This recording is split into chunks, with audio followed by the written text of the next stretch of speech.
pemirsa dimanapun Anda berada, kami sampaikan terima kasih banyak atas kesetiaannya bersama dengan Hope Channel Indonesia. Dan bertemu lagi nih pada malam yang indah ini dalam program Kamu Bisa, Karya Mulia Bisnis Luar Biasa. Nah, topik kita pada malam hari ini sangat menarik ya.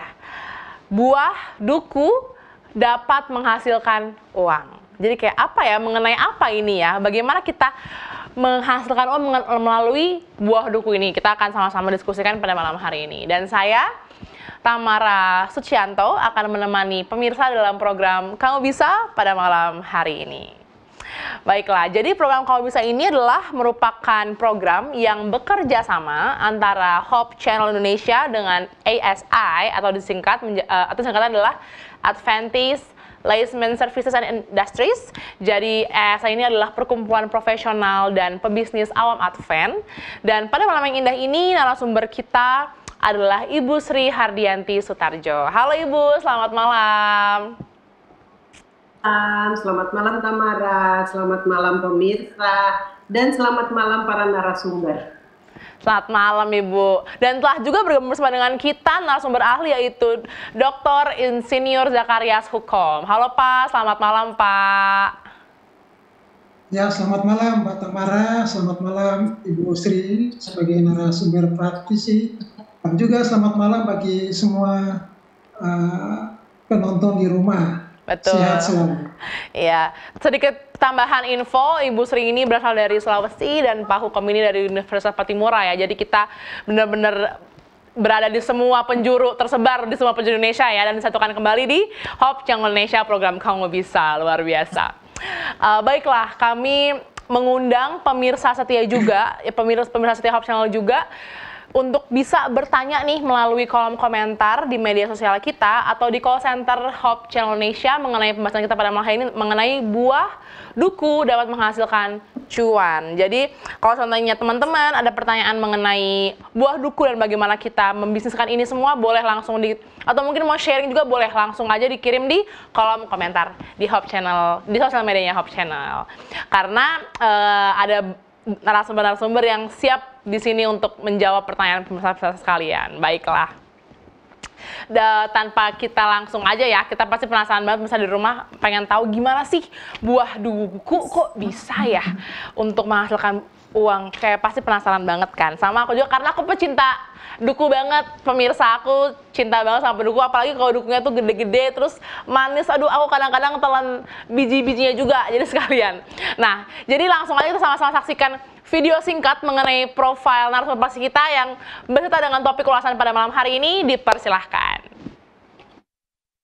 Halo pemirsa Hope Channel, saya Sri Hardianti Sutarjo, asal dari Bandung. Tapi saat ini saya tinggal di Tungoy, Kecamatan Lolayan, Kabupaten Bolaang Mongondo, Provinsi Sulawesi Utara. Sejak tahun 2001 saya pindah kemari dan menjadi petani. Macam-macam, ada ikan, ada hortikultura, sayur-sayur, dan juga ada buah-buahan.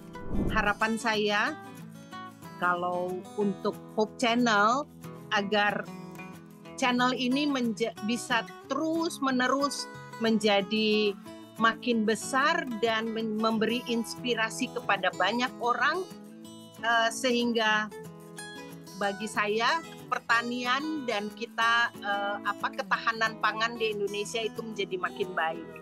Sementara bagi Nina's Farm, tempat saya tinggal sekarang ini, diharapkan bisa bukan hanya memberi manfaat bagi saya pribadi dan keluarga, tetapi juga bagi keluarga-keluarga di sekitar, dan mudah-mudahan suatu saat boleh menjadi pusat belajar pertanian. Wah, luar biasa ya video yang sudah kita saksikan bersama-sama ya. Kita mengenai profil dari narasumber kita yaitu Ibu Sri. Sekarang kita langsung aja nih berbincang-bincang dengan Ibu Sri. Halo Ibu Sri, selamat malam. Halo, selamat malam Tamara. Kita ketemu lagi ya. Iya, kita sudah lama nggak ketemu ya Ibu ya. Iya Bu, jadi Iya. aku tadi sedikit riset nih ya, mengenai buah duku ini, karena aku juga penasaran kan, sebenarnya buah duku ini berasal dari mana sih? Lalu riset ini bilang bahwa buah duku ini berasal dari bagian barat Asia Tenggara, semenanjung Thailand di sebelah barat sampai Kalimantan di sebelah timur. Nah, aku ingin mengkonfirmasi juga dan apakah betul itu, dan kira-kira pada saat pertama kali Ibu menanam duku ini kapan dan kenapa? Dipersilahkan Ibu Sri. Oke, sebetulnya duku itu memang berasal dari Asia Tenggara, termasuk Indonesia ya. Jadi bukan, nggak usah jauh-jauh cari duku. Nah, duku ini temennya atau sering tertukar dengan langsat. Nah, bentuknya mirip, pohonnya. Kalau langsat lebih langsing, kalau duku lebih lebar. Tetapi kalau kita lihat sepintas, buahnya tuh mirip sekali. Nah, yang membedakan hanya kulitnya, di mana kulit buah langsat itu lebih tipis, kulit buah duku lebih tebal. Rasanya langsat lebih asam, duku lebih manis. Tetapi dia berasal dari famili yang sama, hanya beda spesies saja. Nah, atau salah, satu genus, satu family. Nah, baru kemudian saya sendiri sebetulnya tidak menanam.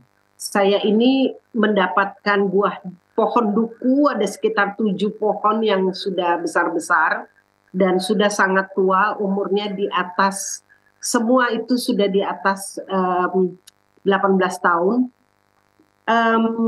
Jadi saya mendapatkan pohon duku ini pada saat membeli lahan pertanian ini. Jadi bukan saya yang menanam, tetapi ternyata pohon duku ini membutuhkan waktu yang cukup lama ya, sekitar 15 tahunan lah atau 10 tahun lebih lah baru bisa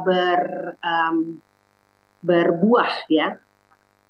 Dan dia ini agak lebih sulit dibandingkan rambutan misalnya. Kalau rambutan mudah kita cangkok dan segala macam. Tetapi kalau duku ini paling tidak nanti dokter hukum bisa bantu. Tetapi pengalaman saya mencangkoknya itu belum pernah berhasil gitu. Nah, dan yang menarik dari pohon duku, makin tua pohonnya, otomatis makin besar, otomatis cabangnya lebih banyak, otomatis buahnya juga lebih banyak karena buahnya keluar langsung dari cabang, bahkan kadang-kadang keluar dari batang utama. Nah, dan buahnya biasanya menjadi lebih manis kalau dia pohonnya sudah lebih tua. Ini menarik ya Ibu ya, jadi berarti ada 2 cara menanam duku ini ya, kalau contohnya tadi dari penjelasan Ibu Sri ya, dengan cara mencangkok juga salah satunya Ibu ya, tapi mencangkok ini juga memang kita harus perlu trik and tips dan metode yang tepat, gimana caranya agar bisa berbuah dengan baik, begitu ya Ibu ya. Nah, berarti kalau contohnya seperti itu... Enggak, sebetulnya, sorry Tamara, sampai hari ini saya belum berhasil mencangkok. Agak beda sama rambutan tuh gampang sekali. Tetapi kalau si langsa atau duku ini itu biasanya ditanam dari biji. Nah, itu yang membutuhkan waktu sampai 15 tahun baru dia berbuah. Sehingga orang agak malas juga menanamnya karena nunggunya lama banget, walaupun bagi kita pemilik tanamannya dalam tanda kutip menguntungkan karena makin langka otomatis makin mahal ya. Oke, luar biasa, ini menarik ya Ibu ya, karena ternyata Ibu tidak menanam langsung, jadi sudah eksis ya sebelumnya ya Bu ya. Nah, berarti kalau contohnya sekarang ini untuk panen berarti 15 tahun. Nah, sekarang apakah sudah dipanen ini Bu dukunya, dan kalau udah dipanen tuh nantinya akan Ibu pasarkan atau bagaimana Ibu? Ya, jadi kalau pengalaman kembali lagi ya seperti saya sebutkan, di Sulawesi Utara sini yang kebanyakan ada itu adalah langsat. Langsat, banyakan bilangnya langsat gitu. Nah, kalau duku tuh jarang-jarang.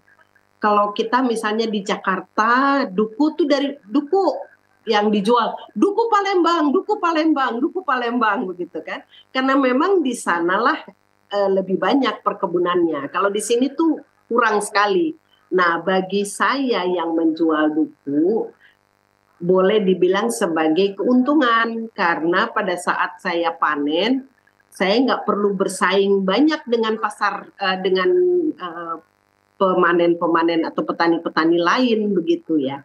Sehingga saya kasih contoh aja, satu hari panen dari satu pohon dapat waktu itu 120 kilo gitu. Dalam satu hari, nggak nyampe satu hari. Saya cuma posting di teman-teman WA, di WA group begitu, di beberapa WA group, dalam satu hari, dalam setengah hari, itu 120 langsung habis. Saking langkanya ya Ibu ya, jadi langsung ludes ya itu ya Ibu ya. Luar biasa. Berarti ini juga tips juga ya untuk kita membudidaya juga, kita harus mencari lahannya juga, harus kita pintar-pintar juga carinya gitu ya Bu ya, di tempatnya juga, lokasinya juga ya. Nah berarti kalau kayak gitu Bu, apakah ada spesifik kayak oke, kalau contohnya pohon duku kita harus tanam di ketinggian berapa, di kerendahan berapa gitu, apakah ada atau memang semua jenis tanah kita boleh untuk menanamnya Bu? Setahu saya tuh pohon duku itu lebih suka di dataran rendah ya, dia nggak terlalu suka di dataran tinggi. Tetapi dan dia juga sensitif terhadap musim panas dan musim dingin. Maksudnya musim panas dan musim hujan. Atau kalau orang Gorontalo musim panas dan musim panas sekali begitu. Nah kalau di sini musim panas itu membantu dia stres sehingga pada saat datang hujan buahnya itu menjadi banyak begitu. Oke, ini menarik ya Ibu ya. Sekarang saya malah makasih banyak Ibu untuk explanation-nya. Sekarang saya mau beralih nih ke Pak Hukom. Halo Pak Hukom, tadi kita udah berbincang-bincang nih sama Ibu Sri mengenai buah duku ya, lebih ke introduction dulu nih mengenai buah dukunya. Terus kita juga ngomong mengenai pencangkokan untuk buah duku ini sendiri Pak. Nah, sebagai tanggapannya gimana nih Pak dalam kita mencangkok tanaman buah duku ini Pak? Dipersilakan Pak Hukom. Ya, baik Mbak Tamara. Jadi setelah saya mendengar penjelasan dari Ibu Sri bahwa sering gagal dalam mencangkok duku ya untuk dijadikan sebagai bibit untuk penanaman kembali.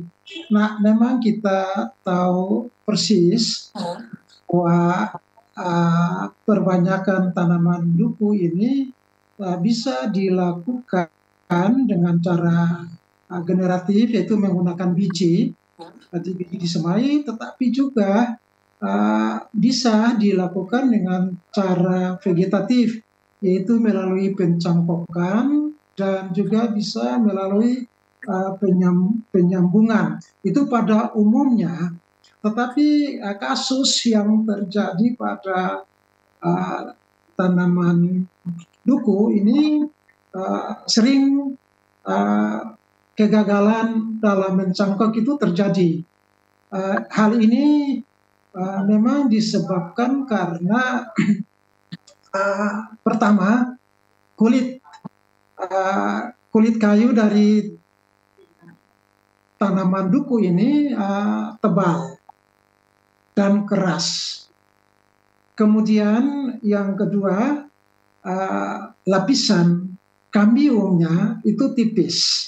Nah biasanya jenis-jenis tanaman yang memiliki sifat seperti ini, kulit tebal dan lapisan kambiumnya sedikit, itu agak sulit diperbanyak melalui cara cangkok. Nah, kalau seandainya nanti ke depan Ibu Sri mau mencangkok lagi, Ibu sudah harus memperhatikan cara-cara pencangkokan yang lebih tepat.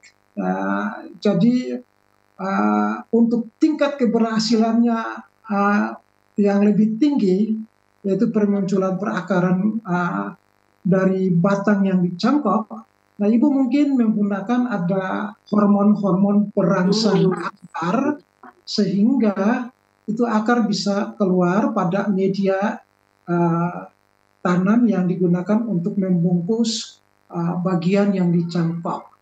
Mungkin ini salah satu strategi. Demikian juga bagi tanaman-tanaman lain yang punya ciri dan sifat kulit yang keras dengan sebaran kambium yang tipis, dapat dilakukan dengan cara demikian untuk mendapatkan hasil yang bisa membantu. Mungkin itu yang bisa saya sampaikan.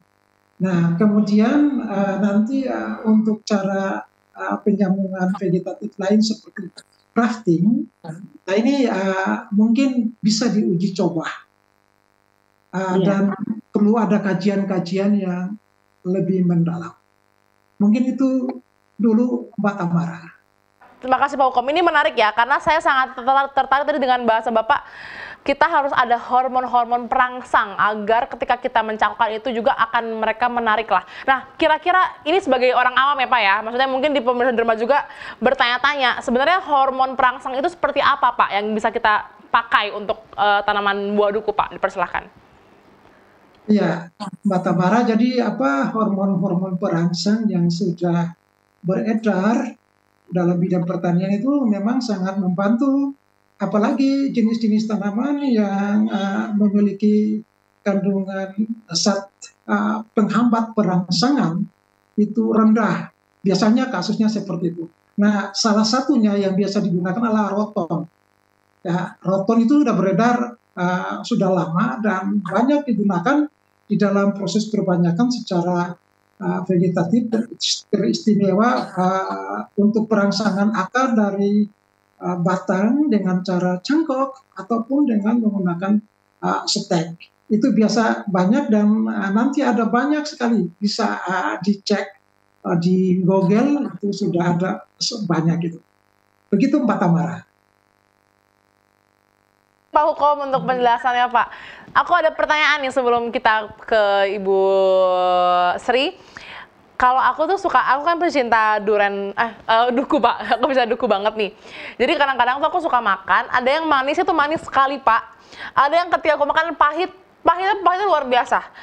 Nggak pahit, lebih ke asem ya, asem seperti itu. Tapi mereka besar-besar, kayak subur-subur gitu. Nah, sebenarnya bagaimana cara kita untuk, bagaimana musim panen atau waktu yang tepat bagi kita untuk memanenkan itu supaya menghasilkan rasa terbaik Pak? Dipersilahkan. Iya, jadi apa kualitas dari jenis-jenis buah itu biasanya ditentukan selain dari varietas, tetapi juga sangat ditentukan oleh faktor-faktor pertumbuhan seperti iklim, kesesuaian lahan, kemudian juga ada curah hujannya, ya ketersediaan air tanah, kemudian nutrisi di dalam tanah, kemudian juga ada sinar matahari yang harus cukup. Oleh karena itu, untuk mendapatkan produktivitas dari buah duku yang tinggi sesuai dengan kapasitas potensi genetiknya, dan juga bisa menghasilkan buah dengan kualitas yang tinggi, rasanya manis. Nah, itu biasanya tergantung dari teknik bercocok tanam. Pertama-tama itu harus adakan evaluasi kesesuaian lahan yang tadi Ibu Sri katakan bahwa tanaman ini tidak bisa tumbuh di dataran yang lebih tinggi. Itu tidak boleh lebih tinggi, ada referensi yang mengatakan bahwa tidak boleh melebihi dari 650 meter di atas permukaan laut. Nah, tetapi untuk tanaman duku ini banyak sekali terdapat di dataran rendah juga dan ada di sekitar dataran yang agak menengah. Nah, kenapa sampai ditemukan bahwa ada duku sebetulnya manis tetapi ada yang agak asam. Nah, ini tergantung dari teknik budidaya. Hal yang sangat penting adalah nutrisi yang terkandung di dalam tanah itu sendiri, karena nutrisi yang terkandung dalam tanah itu dia yang nanti merupakan prekursor untuk pembentukan rasa manis. Jadi ada ada sistem metabolitnya secara khusus, sehingga tanaman-tanaman duku yang ditanam pada tanah-tanah dengan tingkat kesuburan hara yang minim, itu jelas bahwa buahnya bisa banyak, tetapi kualitasnya kurang bagus. Artinya rasanya tidak seperti rasa secara sifat genetiknya yang manis. Kemudian dia tidak bisa bertahan dalam waktu simpan yang lama, jadi mudah rusak. Nah, ini hal yang sangat dipentingkan di dalam bercocok tanam duku, termasuk semua buah-buahan. Jadi kebutuhan hara di dalam tanah itu yang sangat menentukan kualitas rasanya buah itu sendiri.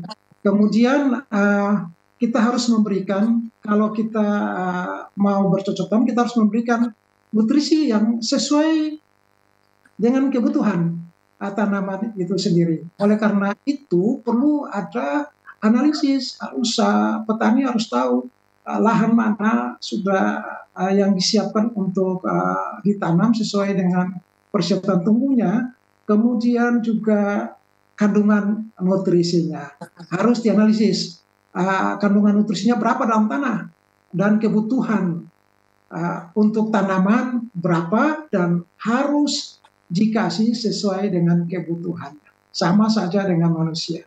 Kalau makan tidak sesuai, pasti akan berpengaruh terhadap kesehatan. Nah, sama dengan tanaman-tanaman seperti duku ini.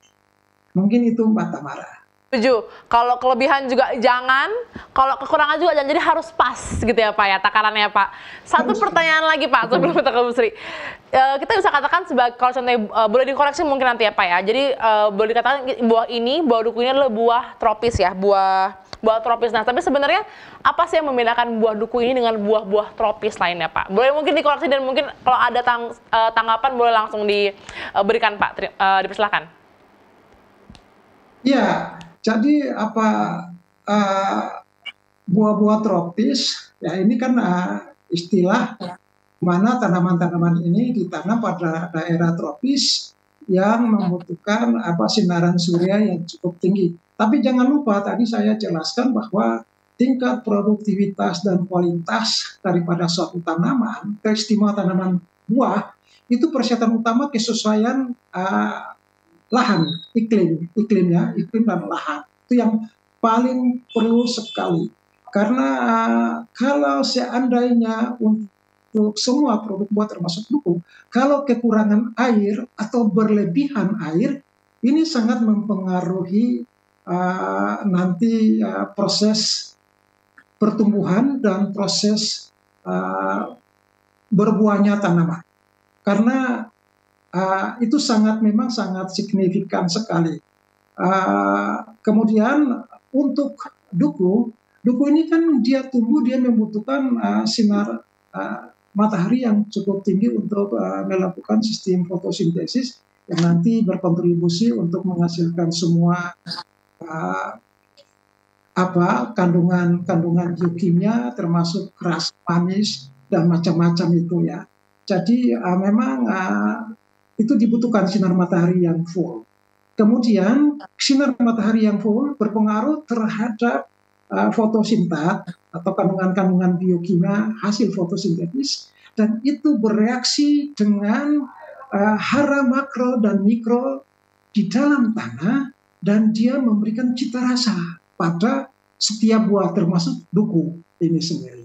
Jadi memang betul sekali kita harus memperhatikan kalau mau berbisnis, mau mendapatkan keuntungan yang besar, kita harus menciptakan buah yang berkualitas, bagus, seragam, dan itu semua kontribusi utama adalah makanan di dalam tanah. Selain sinar matahari dan faktor-faktor pertumbuhan lain yang berkontribusi seperti air, dan juga ada CO2 di udara, itu sangat berpengaruh semua. Makanya tadi beda dengan tanaman-tanaman tropis yang lain, saya pikir tidak terlalu beda jauh, karena prinsip utama adalah kecukupan faktor-faktor pertumbuhan. Kalau faktor-faktor pertumbuhan seperti sinar matahari, air, nutrisi itu terbatas, tidak sesuai dengan kecukupan, ini merupakan faktor penghambat dalam produksi dan kualitas hasilnya. Terima kasih, mungkin itu yang bisa saya sampaikan. Saya sangat amat langsung banyak pengalaman tambahan knowledge baru nih Pak. Thank you ya Pak Hukom untuk penjelasannya Pak. Sekarang saya ingin ke Bu Sri lagi nih Bu. Bu, ketika Ibu sekarang sudah membudidaya duku ini Bu, ketika Ibu dapatkan buahnya, sebenarnya nutrisi untuk kita itu, untuk manusia ketika kita makan duku itu apa Ibu? Dipersilahkan. Sebetulnya sih saya agak kurang memahami ya soal sebagai obat atau apa begitu. Tetapi yang pasti kalau yang saya dengar orang di kampung sini suka ngomong bahwa biji duku itu kemudian dipakai ditumbuk begitu dan dipakai sebagai obat cacing begitu ya. Obat anti ya, buat obat cacing gitu. Baru kulit pohonnya itu bisa dipakai sebagai obat malaria. Tetapi tentunya saya kurang mengetahui karena nggak terlalu memperbanyak atau mempertanyakan soal manfaat dari segi obat-obatan. Yang pasti keberadaan duku di Indonesia itu menurut saya sesuatu yang sangat menunjukkan betapa kayanya kita begitu ya. Kita punya buah-buah yang eksotis seperti durian atau manggis gitu. Tetapi kita juga punya buah sederhana yang dimakan kalau kita udah mulai itu kayaknya nggak bisa berhenti begitu ya. Jadi kita kalau udah mulai makan duku awalnya memang kita pilih mulai dari yang besar akhirnya sampai yang paling kecil pun kita habiskan begitu ya. Jadi menurut saya itu bagian dari indahnya kayanya Indonesia begitu ya. Jadi apa manfaat utamanya apa? Kita punya buah yang menengah, yang tidak terlalu biasa, tapi juga tidak eksotis seperti duku dan seperti durian dan manggis, tetapi biasa, tetapi sangat disukai begitu, enak. Sesekali kita makan buah yang manis itu enak begitu. Dan sekarang sebetulnya sudah mulai ada campuran atau perkawinan sengaja ya melalui penelitian. Dokter Hukum boleh bantu saya, tapi dari yang saya dengar itu ada perkawinan antara duku dengan langsat. Kenapa dikawinkan? Langsat itu kalau berbuah itu lebih banyak, lebih penuh dibandingkan duku. Nah, sementara langsat asam. Duku itu lebih manis. Nah, dikawinkan dengan harapan buahnya itu menjadi banyak dan manis begitu ya. Pohon langsat pun lebih bisa dibilang lebih tahan panas begitu ya. Dia lebih lebih vigorus ya, lebih kalau orang Sunda bilang mah bedas, tapi kalau bahasa Indonesia apa ya? Lebih tahan lah, lebih tahan terhadap. Ya. Nah, dibandingkan dengan duku. Nah, perkawinan itu tentunya kalau didapatkan anakan yang pas, ya luar biasa ya, buahnya banyak, rasanya manis dan punya daya tahan pohon yang lebih baik. Begitu. Nah, tetapi saya sendiri belum ketemu tanaman itu, tetapi saya kira kalau memang ingin membudidaya, kenapa nggak dicoba gitu? Karena sebetulnya prinsipnya adalah ada pepatah mengatakan kita saat terbaik untuk menanam itu adalah 10 tahun yang lalu. Itu saat yang paling baik, yang paling ideal. Saat ideal yang kedua adalah hari ini. Jadi tanam aja. itu pikiran saya. Oh, betul, betul. Aku setuju sih, Bu. Cara menanam terbaik pertama 10 tahun lalu. Yang kedua, hari ini. Betul ya, Bu? Jadi nggak ada kata terlambat buat kita menanam buah duku. Luar biasa ya, Bu ya. Nah, ya ada. Aku mau... Terus satu lagi, saya boleh. kadang-kadang Silakan, kalau nanam pohon kayu atau nanam pohon yang umurnya panjang-panjang, ada teman yang mengatakan, lu nggak akan ngerasain hasilnya. Ya, umur saya udah di atas 60 ya.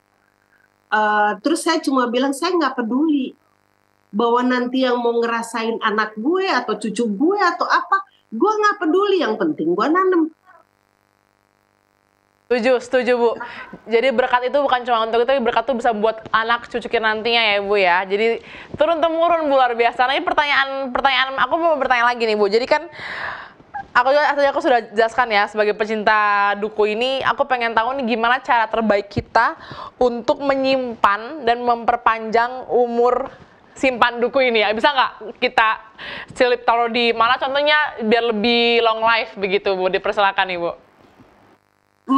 Itu nggak gampang ya sebetulnya, karena duku, oh iya, ada catatan menarik. Bagi orang-orang yang punya sakit mah, sebaiknya jangan makan duku yang baru dipetik. Kalau baru dipetik hari ini, simpanlah 1 hari, baru kemudian dimakan. Kenapa? Supaya getahnya sudah tidak terlalu banyak lagi. Itu buat orang yang sensitif lah ya. Terus bijinya saya sama dengan Tamara, bijinya dimakan juga. Tetapi bagi orang-orang yang punya sakit mah mungkin sebaiknya bijinya nggak usah dimakan. Nah sekarang yang kedua, kalau soal penyimpanan, buah duku itu memang tidak punya daya tahan yang cukup tinggi. Terutama di udara yang panas. Dia makin panas udaranya, makin mudah dia menjadi hitam dan busuk ya. Nah, kalau kita beli, mungkin kalau kita bisa mendapatkan yang masih ada okinya. Yang masih ada okinya tuh, tunggu ya sebentar. Jadi yang masih ada okinya tuh yang masih tergantung di batang tandan ya, tandan. Di tandan ya, betul. Masih tergantung di tandannya. Nah, kalau itu biasanya dia lebih tahan daripada yang sudah terlepas begitu ya. Tetapi cuma itu yang saya tahu ya. Kalau kita petik muda, biasanya memang kalau dibawa ke pasar itu dipetik lebih muda supaya pada saat dijual itu bisa udah tidak terlalu masih bisa bertahan lah begitu. Tetapi di luar itu saya nggak tahu ya gimana caranya memperlama usia buah duku ini. Ada 2 kunci ya. Pertama, jangan dilepas dari tandannya tadi ya. Buahnya jangan dilepas dari tandannya. Yang kedua, kalau bisa pas masih muda kita udah beli, baru nanti pas sudah panennya pas sudah matang begitu ya Ibu ya. Ini luar biasa. Terima kasih banyak Bu Sri dan Pak Hukom. Iya. Oke. Panas. Oke, siap Pak. Kita akan kembali lagi nih Bu Sri untuk berbincang-bincang kembali. Namun sebelum kita berbincang-bincang kembali nih pemirsa, kita akan sama-sama menyaksikan video mengenai proses penanaman buah duku. Dipersilahkan.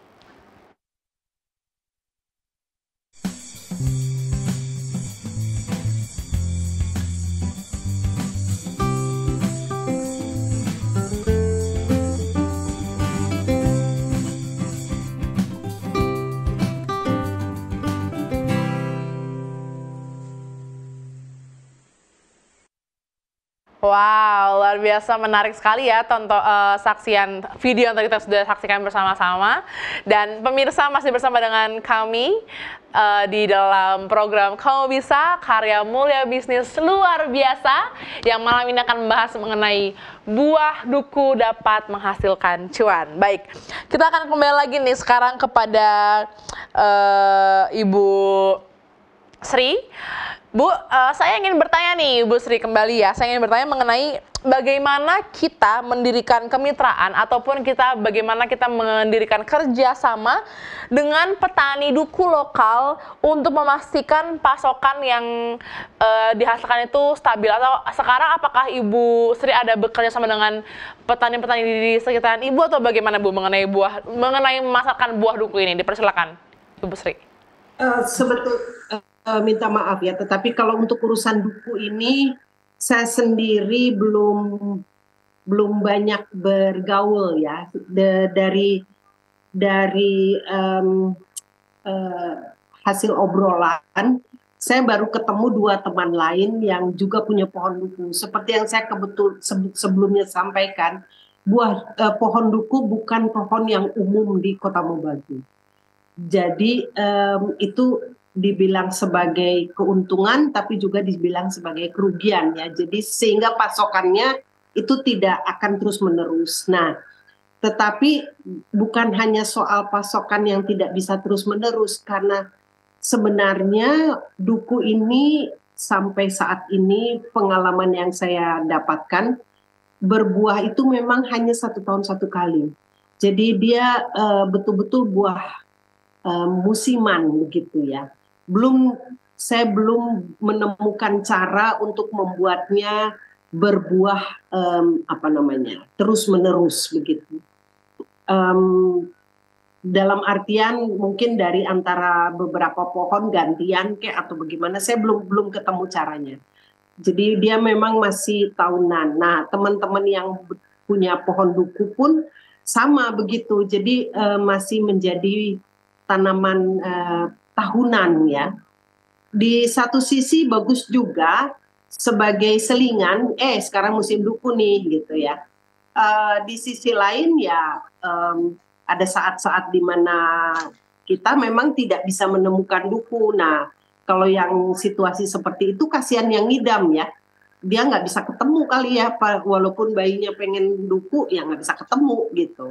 Karena nggak ada ya. Lain sama Palembang mungkin ya. Kalau Palembang itu kelihatannya sudah sampai ke tahap di mana produksi itu sudah bisa dibuat sedemikian sehingga menjadi terus-menerus begitu.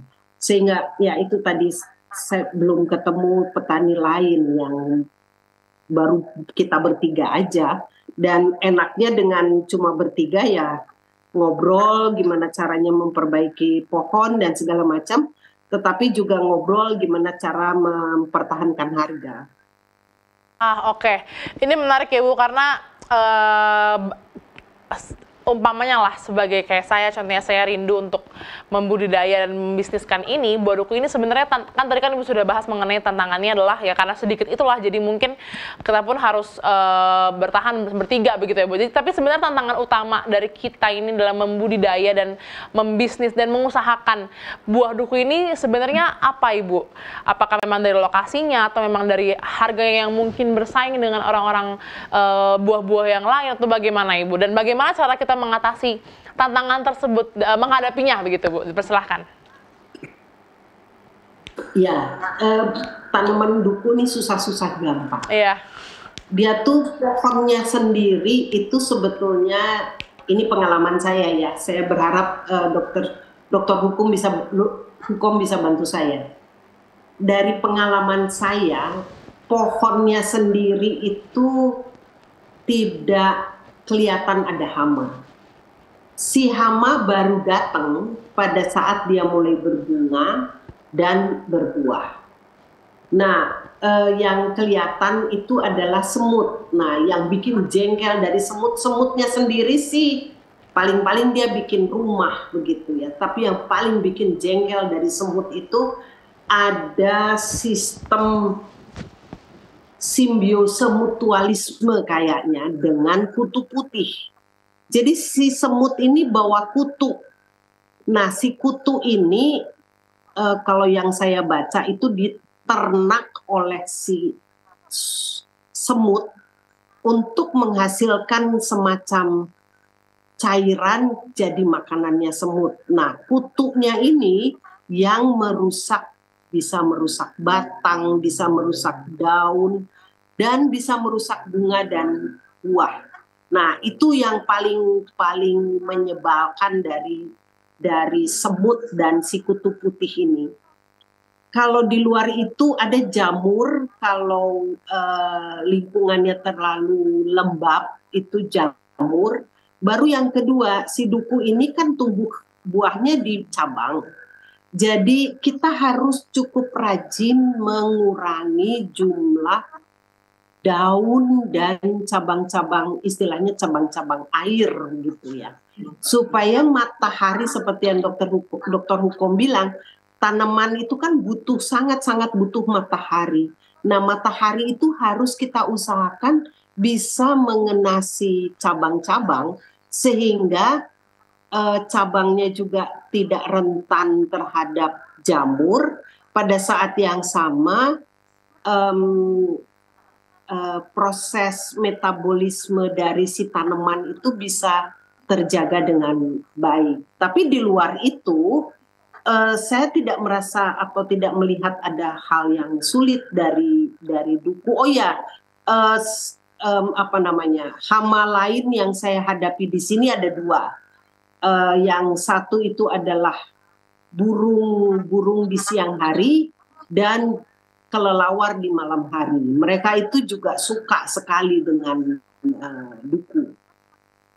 Oke, jadi memang tantangan terbesar untuk dalam kita membudidaya buah duku ini mostly ke hamanya itu sendiri ya Ibu ya. Memang tidak bisa dipungkiri ya, pasti akan ada itu. Makanya tadi aku sudah bilang seperti ini, duku ini kecil-kecil sampai berawit ya Ibu ya. Dia kecil tapi sangat amat luar biasa ini.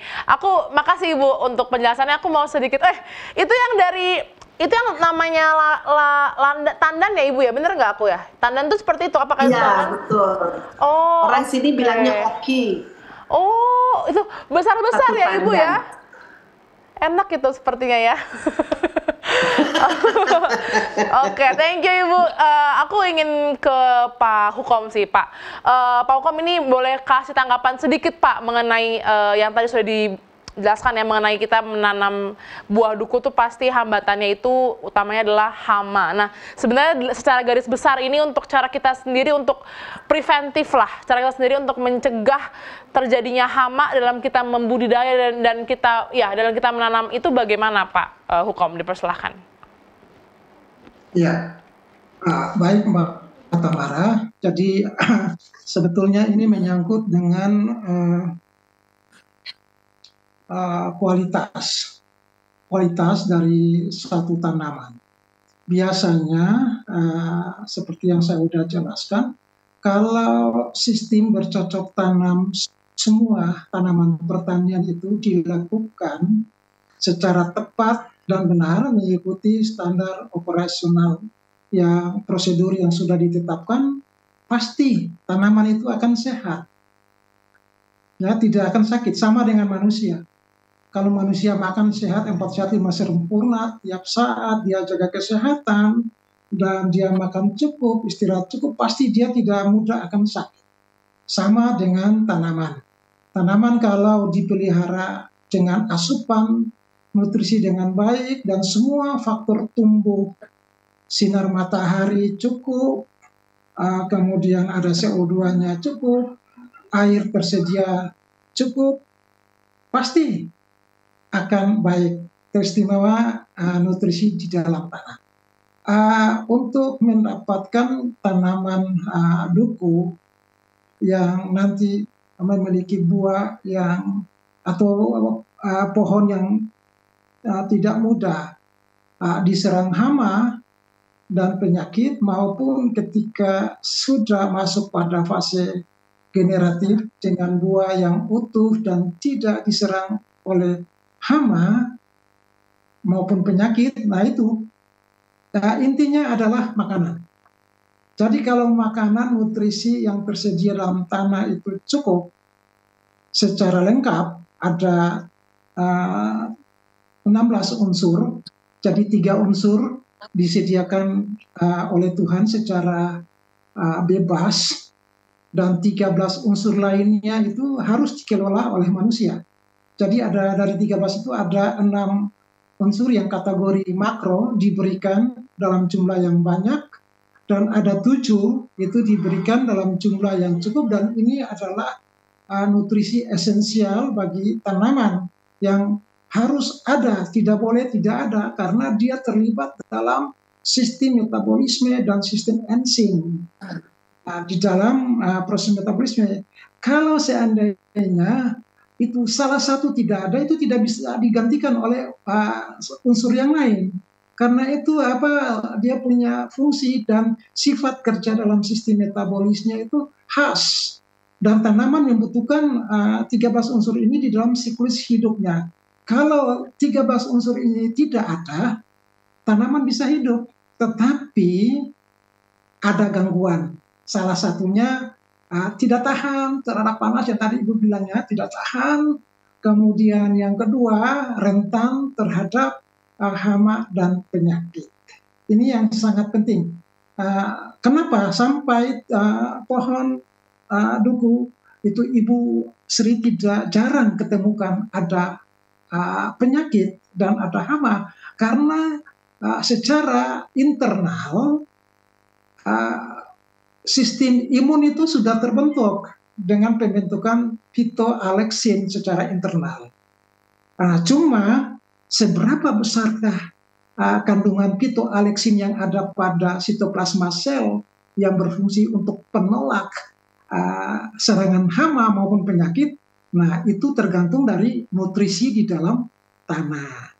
Oleh karena itu, teknik budidaya kita harus kasih makanan untuk tanaman sehingga dia kuat, dia sehat. Selama ini kan petani cuma kasih yang namanya NPK saja, makanya produksinya tidak maksimal. Buahnya ukurannya berbeda-beda, kecil, ada yang asam, ada yang manis, tidak tahan dalam penyimpanan. Nah ini memang faktor-faktor yang terjadi di tingkat petani. Nah ini perlu dibenahi sebetulnya. Nah lalu yang berikut, karena ketika phytoalexin itu cukup tersedia di dalam sitoplasma sel, kalau serangga itu datang menusuk cairan daun maupun cairan buah, termasuk tadi kutu putih, nah itu rasanya tidak enak. Tetapi kasus dengan kutu putih ini lain lagi. Tapi ini yang kasus dengan serangga dulu. Dia datang, dia tusuk cairan sel, rasa tidak enak, sistem pencernaannya terganggu, dan dia pergi. Nah kasus yang Ibu bilang tadi bahwa ada hama pada siang hari dan ada hama pada malam hari, itu kelelawar. Saya sudah penelitian dan membuktikan hal-hal seperti ini. Kalau nutrisi dikasih sesuai dengan kebutuhannya, buah-buah itu tetap bertahan utuh dan tidak mudah dihantam oleh kelelawar. Sedangkan buah-buah yang tidak dikasih dengan nutrisi yang lengkap itu dihantam oleh kelelawar karena rasanya enak bagi dia. Ya, karena itu zat phytoalexin itu yang terbentuk di dalam jaringan buah dalam sitoplasma sel itu rendah. Nah, kemudian kalau seandainya yang berikut, kalau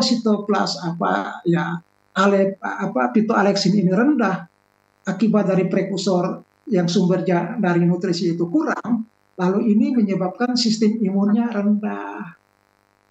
Sistem imun rendah berarti rentan terhadap serangan hama dan penyakit, termasuk serangan kutu putih tadi, Bu.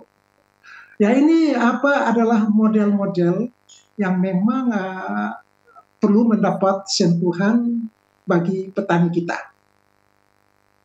Jadi teknik budidaya teristimewa pemberian makanan, ketersediaan makanan yang cukup di dalam sistem kesuburan tanah itu memang harus perlu sekali kita perhatikan. Memang ini sangat banyak, kalau mau mahasiswa kuliah harus 1 semester. Harus bisa paham benar. Ya, terima kasih Mbak Tamara. Kasih Pak Hukom luar biasa ya. Satu semester kita rapatkan dalam 1 jam ya Bapak ya pembahasan ini ya.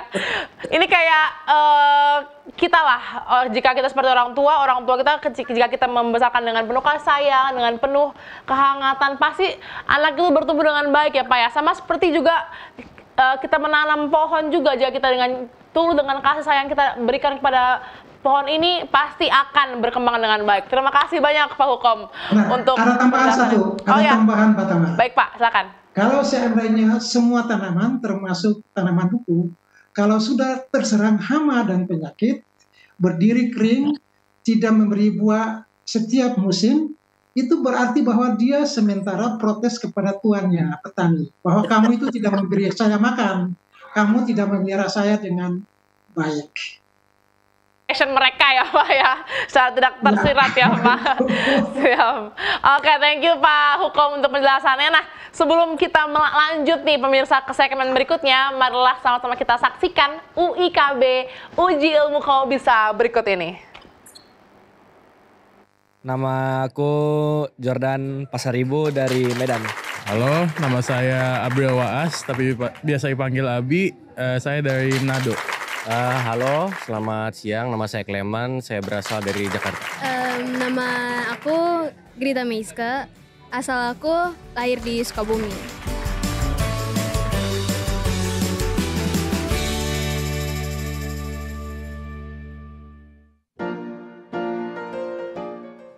Itu kayaknya duku deh. Itu buat lengkeng ya? Itu kelihatan kayak duku ya? Duku? Nggak tahu. Duku, setahu saya kalau duku itu bertumbuh di iklim tropis seperti di Indonesia. Tropis? Apa ya? Aduh, kurang tahu. Untuk pertanyaan itu saya kurang tahu. Kurang tahu. Nggak tahu juga, kurang tahu juga. Nggak tahu juga. Buat mungkin ada vitaminnya, kesehatan buat kita. Apa ya, enak dimakan kali. Apa ya, buat kesehatan kali. Nggak tahu. Manfaat buah duku setahu saya dia dapat meringankan pencernaan yang sedang kurang sehat. Saksikan Kamu Bisa, Kaya Mulia, bisnis Luar biasa.